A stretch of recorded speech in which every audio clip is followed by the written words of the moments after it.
tayo guys ng napakasimpleng ulam.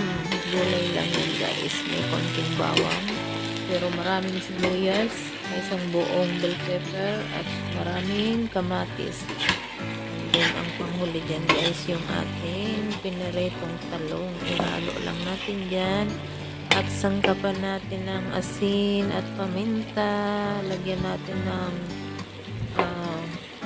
konting pampalasa, bitchin, ganun, kung gusto nyong lagyan. So, ayan ang masarap na simpleng gulay, guys.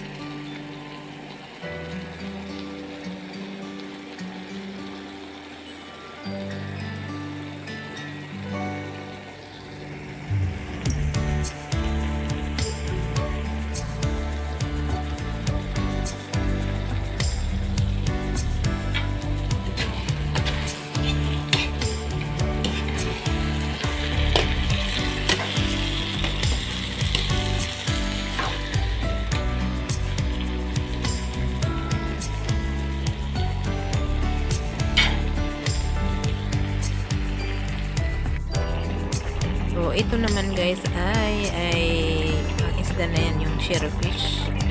At siyempre, niluto natin yan sa maraming sibuyas at maraming kamatis. May bawang yan guys at may luya. Tapos nilagyan natin ng pichay guys. So, ayan, konting tubig lang yung nilagay ko dyan. Parang sinigang na rin, sinigang sa kamatis or kinamatis ang isda. Ayan. Pero hindi ko siya nilagyan ng sinigang mix, hindi ko siya nilagyan. Ayan. Ano lang guys, asin at paminta. Ayan. So, ayan ating napakasimpleng ulam na niluto. May konting sabaw. Maraming kamatis yan guys. Tapos yung luya niya.